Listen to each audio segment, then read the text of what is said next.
اللہ کی نشانیوں میں سے ہے ان خلق لکم من ازواجکم لتسکنوا الیہا،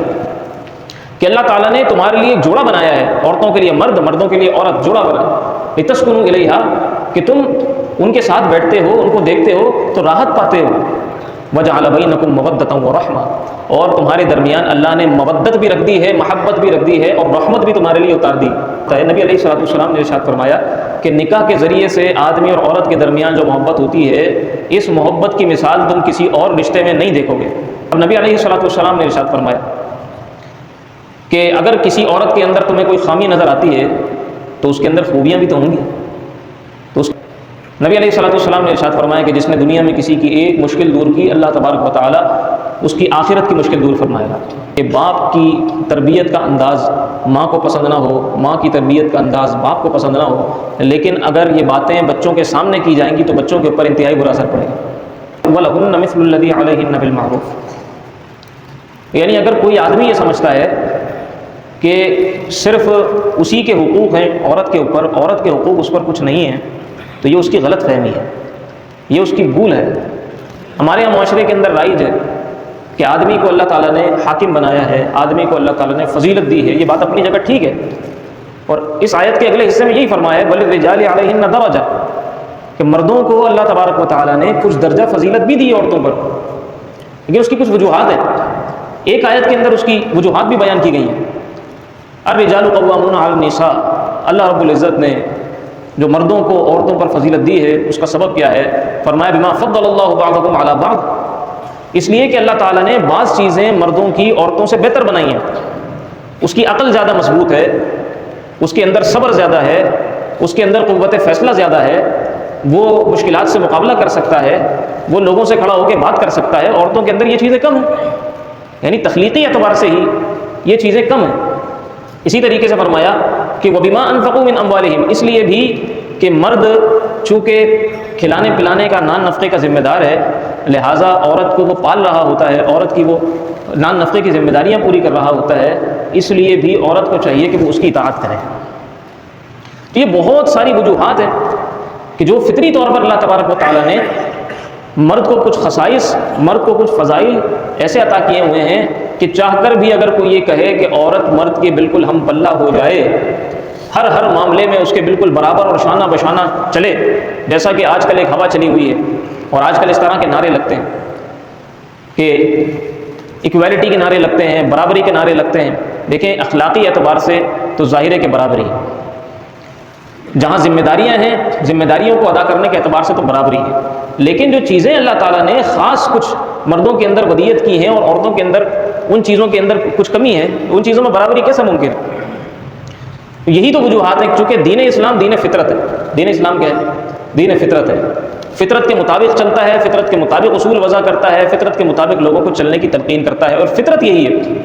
کہ اللہ تعالیٰ نے مرد کو کچھ صلاحیتیں ایسی دی ہیں کہ جو عورتوں کے پاس نہیں ہیں، لہٰذا مرد کو ایک درجہ اونچا اس لیے رکھا ہے کہ تم ان کی نگہبانی کرو۔ اور درجہ اونچا رکھنے کا مطلب بھی میں نے عرض کیا کہ درجہ اونچا رکھنے کا مطلب یہ نہیں ہے کہ تم جو ہے وہ ایک ڈکٹیٹر کی طرح اور تم جو ہے وہ ایک ظالم کی طرح ان کے اوپر قابض ہو، ان کو مارو ڈانٹو اور جناب اپنے حقوق تو پورے کرواؤ، لیکن ان کے حقوق کی کوئی رعایت نہ کرو، یہ ان کے کوئی حقوق ہی نہیں ہے۔ یہ مطلب ہرگز نہیں ہے۔ مطلب یہ ہے کہ تمہیں اللہ تعالیٰ نے اگر طاقت دی ہے تو اب یہ تمہاری امان میں ہے، یہ تمہاری پروٹیکشن میں ہے، یہ تمہاری تحویل میں ہے، ان کا خیال رکھنا، ان کی حفاظت کرنا تمہاری ذمہ داری، یہ مطلب ہے۔ تو یہ اللہ تعالیٰ نے اس کا سبب بھی بیان کیا۔ تو میں عرض یہ کر رہا تھا کہ وَلَهُنَّ مِثْلُ الَّذِي عَلَيْهِنَّ بِالْمَعْرُوفِ، جو اللہ تعالیٰ نے عورتوں کے اوپر کچھ فرائض رکھے ہیں تو وہیں اللہ تعالیٰ نے مردوں کے اوپر بھی کچھ فرائض رکھے ہیں جو انہوں نے عورتوں کے تعلق سے ادا کرنے، اور کچھ ایسے ہیں کہ جو ظاہر کے باہمی طور پر ان لوگوں نے ادا کرنے۔ اسی طریقے سے آپ دیکھیں نا، جب نکاح ہوتا ہے تو اللہ تبارک و تعالیٰ نکاح کی برکت سے عورت اور آدمی، میاں اور بیوی کے درمیان ایسی محبت قائم فرماتا ہے، ایسی محبت قائم فرماتا ہے۔ نبی علیہ الصلوۃ والسلام نے ارشاد فرمایا کہ نکاح کے ذریعے سے آدمی اور عورت کے درمیان جو محبت ہوتی ہے، اس محبت کی مثال تم کسی اور رشتے میں نہیں دیکھو گے، یعنی کسی اور تعلق سے ایسی محبت تم دیکھو گے ہی نہیں جو نکاح کے ذریعے سے اللہ تعالیٰ آدمی اور عورت کے درمیان قائم فرما دیتا ہے۔ یعنی برسوں کی دوستیاں، برسوں کے تعلقات انسان کے ہوتے ہیں، لیکن انسان کسی پر بھی اتنا اندھا بھروسہ نہیں کرتا کہ اپنا خالی گھر کسی کے حوالے کر کے چلا جائے، اپنے خزانوں کی چابیاں کسی کو دے دے، اپنے کارڈز کے پاسورڈ کسی کو بتا دے، اپنا سب کچھ کسی کے اوپر نثار کر دے اور اتنا بھروسہ کر لے، اتنا بھروسہ کر لے کہ اپنی ہر چیز اس کے نام کر دے، اپنی ہر چیز اس کے آگے رکھ دے، اور اس سے پہلے اسے جانتا تک نہ ہو۔ برسوں کی دوستیاں ہوتی ہیں، انسان اتنا بھروسہ نہیں کر پاتا کسی دوست کے اوپر، برسوں کے تعلقات ہوتے ہیں، انسان اتنا بھروسہ نہیں کرتا۔ لیکن یہ جو انسان نے صرف ایک عقد نکاح کی وجہ سے اتنا بھروسہ کر لیا ہے، یہ بھروسہ اللہ تعالیٰ نے ڈالا ہے مرد کے دل میں عورت کا اور عورت کے دل میں مرد کا۔ اسی طرح عورت کسی آدمی پہ اتنا بھروسہ نہیں کرتی جتنا صرف عقد نکاح کی برکت سے کسی آدمی کے اوپر اتنا بھروسہ کر لیتی، اس کو اپنا پروٹیکٹر سمجھ لیتی ہے، اس کو اپنا محافظ سمجھ لیتی ہے، اس کے لیے اپنے گھر والوں کو چھوڑتی ہے، اس کے لیے اپنے رشتہ داروں کو چھوڑتی ہے، اس کے لیے اپنی مرضی کو چھوڑتی ہے، اس کے لیے اپنی پسند کو چھوڑتی ہے، اس کی پسند کو ترجیح دے رہی ہوتی ہے، اس کے گھر والوں کا خیال رکھ رہی ہوتی ہے، اس کے گھر والوں کو اپنا گھر والے سمجھ رہی ہوتی ہے۔ اتنا عورت کسی کے لیے بھی نہیں کرتی۔ تو یہ ایک عقد نکاح ہے جس کی وجہ سے اللہ تعالیٰ نے ان کے درمیان یہ محبت اور یہ الفت قائم کر دی ہے، اور قرآن میں اللہ تعالیٰ نے اس چیز کو اپنی نشانیوں میں ذکر کیا ہے۔ جہاں اللہ تعالیٰ نے اپنی بڑی بڑی نشانیاں بتائی ہیں کہ ہماری نشانیوں میں یہ بھی ہے، ہماری نشانیوں میں یہ بھی ہے، فرمایا ہماری نشانیوں میں ہے ہم نے آسمان بنا دیا، کتنی بڑی نشانی ہے، فرمایا ہم نے آسمان کو تخلیق کیا، ہم نے زمین کو بچھا دیا، کتنی بڑی بڑی نشانیاں ہیں۔ انہی نشانیوں میں اللہ تعالیٰ نے اس کو بھی بتایا، فرمایا وَمِنْ آیَاتِهِ، اللہ کی نشانیوں میں سے ہے ان خلق لکم من ازواجکم لتسکنوا الیہا، کہ اللہ تعالیٰ نے تمہارے لیے ایک جوڑا بنایا ہے، عورتوں کے لیے مرد، مردوں کے لیے عورت، جوڑا بنایا، لتسکنوا الیہا، کہ تم ان کے ساتھ بیٹھتے ہو، ان کو دیکھتے ہو تو راحت پاتے ہو، وجعل بینکم مودۃ ورحمہ، اور تمہارے درمیان اللہ نے مودت بھی رکھ دی ہے، محبت بھی رکھ دی ہے، اور رحمت بھی تمہارے لیے اتار دی۔ اور فرمایا کہ عقل والوں کے لیے، غور کرنے والوں کے لیے اس میں بڑی نشانیاں ہیں۔ اب بندہ غور کرے کہ دو بول بولنے سے، ایک عقد میں بن جانے سے کسی کے اوپر اتنا بھروسہ اور کسی سے اتنی محبت کہ انسان سوچے کہ اب یہ میرا ہم سفر ہے اور زندگی بھر کا ساتھی، یہ صرف اللہ تعالیٰ نے ان کے دل میں ڈالا۔ تو جب کسی کو قبول کیا، اب نبی علیہ الصلوۃ والسلام نے ارشاد فرمایا کہ اگر کسی عورت کے اندر تمہیں کوئی خامی نظر آتی ہے تو اس کے اندر خوبیاں بھی تو ہوں گی، تو اس کی خوبیوں کو کیوں نہیں دیکھتے ہو؟ یہاں ذرا سی خامیوں کو دیکھا جاتا ہے، یہ بھی حدیث ہے، ذرا سی خامیوں کو دیکھ کر اور جناب پکڑ کر اس کو واویلا کر کے اور بہت بڑا کر کے اور اس کے اوپر جناب ہنگامہ پورا کھڑا کر کے لڑائی جھگڑے اور گھر خراب اور پھر جناب طلاق تک نوبتیں، اور یہ سب کچھ ہو جاتا ہے۔ وہ کہتے ہیں کھودا پہاڑ نکلا چوہا۔ جب اس کا جناب اس کو انویسٹیگیٹ کرو، جب اس کو کھودنے جاؤ، جب اس کو کھوجنے جاؤ تو پتہ چلتا ہے یہ تو کوئی بات ہی نہیں، کبھی کھانے میں نمک کم ڈل گیا تو اس پہ لڑائی شروع ہوئی تھی جو یہاں تک پہنچ گئی، کبھی کپڑے وقت پر استری نہیں ملے تھے تو لڑائی شروع ہوئی تھی جو یہاں تک پہنچ گئی۔ تو انسان کو دوسرے انسان کا بھی خیال رکھنا چاہیے، اس کو بھی انسان سمجھنا چاہیے۔ بعض اوقات ہو سکتا ہے طبیعت ٹھیک نہ ہو، بعض اوقات ہو سکتا ہے کہ مصروفیت زیادہ ہو، بچوں کے اندر زیادہ مصروفیت کوئی ہو گئی ہو، ذہن سے نکل گیا ہو، جیسے اپنے اوپر انسان سمجھتا ہے کہ بھائی مجھ سے یہ غلطی ہو سکتی ہے، مجھ سے یہ قصور ہو سکتا ہے، تو ظاہر بیوی سے بھی ہو سکتا ہے۔ تو باہر کیف انسان دوسرے انسان کی خوبیوں کے اوپر نظر رکھے اور خامیوں سے درگزر کرے، یہ بھی ایک خانگی زندگی کے اندر اور ازدواجی زندگی کے اندر بہت ہی سنہری اصول ہے، اگر انسان چاہتا ہے کہ میری زندگی بہترین انداز سے گزرتی رہے۔ اسی طریقے سے ایک دوسرے کی غلطیوں کو معاف کرنا، درگزر کرنا، یہ انتہائی اہم بات ہے، اور ایک دوسرے کی مشکلات کو دور کرنا، ایک دوسرے کا خیال رکھنا۔ بعض اوقات یہ تو ہوتا ہے مرد یہ توقع رکھتا ہے کہ میں اگر بیمار ہو گیا تو اب میری بیوی کو چاہیے کہ میرا سر بھی دبائے، میری ٹانگیں بھی دبائے، میری دوا کا بھی خیال رکھے، لیکن وہیں جب بیوی بیمار ہوئی ہے تو آدمی کو بھی چاہیے کہ اس کا خیال رکھے۔ اگر وہ ڈیوٹی گیا ہے، گھر پر نہیں ہے، تو کم از کم فون کر کے خیال رکھے، کم از کم پیچھے کوئی ایسا ہو کہ جو اس کی بیوی کا خیال رکھ رہا ہو، کم از کم کوئی پیچھے ایسا ہو کہ جہاں سے اس کو خبر ملتی رہے اور کوشش کر کے وہ اس کا مکمل خیال رکھے، یہ اس کی بھی ذمہ داری ہے۔ نبی علیہ الصلوۃ والسلام نے ارشاد فرمایا کہ جس نے دنیا میں کسی کی ایک مشکل دور کی، اللہ تبارک و تعالیٰ اس کی آخرت کی مشکل دور فرمائے گا۔ یہ تو عام حکم ہے، عام کسی کے لیے بھی کسی کی مشکل دور کر دی جائے، اور جب ظاہر ہے کہ میاں اپنی بیوی کی کوئی مشکل دور کرے، بیوی اپنے میاں کی کوئی مشکل دور کرے، تو اس کے لیے تو بڑے اجر ہیں اور بڑی سعادت کی بات ہے۔ اسی طرح ایک دوسرے کے عیوب کے اوپر پردہ رکھنا، یہ اپنے گھر کے ماحول کو درست رکھنے کے لیے انتہائی ضروری ہے۔ بیوی کو چاہیے کہ اگر شوہر میں کوئی خامی ہے تو جا کر میکے میں اس کا چرچا نہ کرے، شوہر کو چاہیے کہ اگر بیوی میں کوئی خامی ہے تو جا کر دوستوں میں اور اپنے گھر والوں میں اس کا چرچا نہ کرے، بدنام نہ کرے، رسوا نہ کرے، آہستہ آہستہ تلقین کرتا رہے، سمجھاتا رہے۔ یہاں تک بھی نبی علیہ الصلوۃ والسلام نے ارشاد فرمایا کہ اگر شوہر کے اندر کوئی برائی ایسی ہے کہ بیوی کو وہ اچھی نہیں لگتی، یا بیوی کے اندر کوئی برائی ایسی ہے کہ شوہر کو وہ اچھی نہیں لگتی، تو آہستہ آہستہ تلقین کے ذریعے چھڑوانے کی کوشش کریں، اور اگر پھر بھی نہ چھوٹتی ہو تو صبر کریں، صبر کریں۔ اس صبر کا بدلہ بہت عظیم ہے،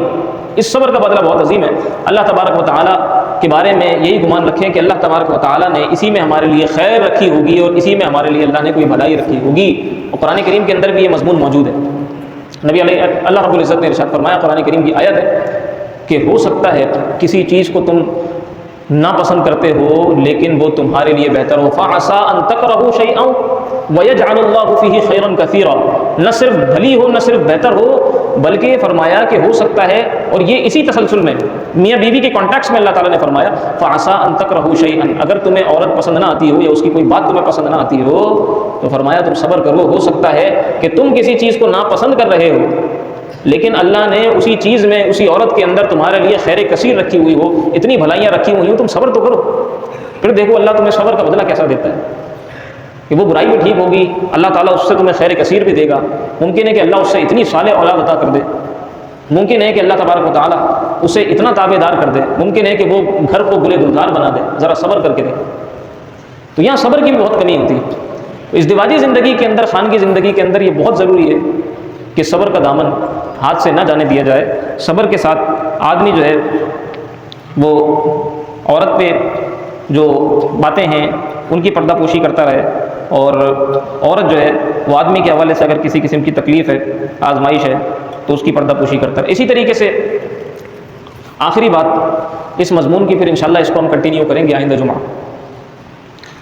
انتہائی اہم بات یہ ہے، اور آج کی آخری بات یہ کہ گھریلو جو جھگڑے ہوتے ہیں یہ گھر کے اندر کا جو ماحول ہوتا ہے اس کو خراب کرتے ہیں، بچوں کے اوپر انتہائی برا اثر ڈالتے ہیں۔ بعض اوقات ہو سکتا ہے کہ باپ کی تربیت کا انداز ماں کو پسند نہ ہو، ماں کی تربیت کا انداز باپ کو پسند نہ ہو، لیکن اگر یہ باتیں بچوں کے سامنے کی جائیں گی تو بچوں کے اوپر انتہائی برا اثر پڑے گا۔ یہ باتیں علیحدہ کرنے کی ہوتی ہیں، یہ باتیں اکیلے میں کرنے کی ہوتی ہیں۔ بیوی اگر یہ سمجھے کہ وہ کوئی سول اونر ہے گھر کی، یا وہ بچوں کی جناب وہ اکلوتی گارجین ہے، اکلوتی پرورش کی ذمہ داری رکھتی ہے، تو یہ بات بھی غلط ہے۔ اور اگر شوہر یہ سمجھتا ہے کہ میں ہی رسپانسبل ہوں، جو چاہوں بول دوں، جس کے سامنے چاہے بول دوں، جس طرح چاہے، جس کو چاہے بول دوں، یہ بات انتہائی غلط ہے، انتہائی بدتمیزی، انتہائی بدسلوکی ہے، انتہائی بد اخلاقی ہے۔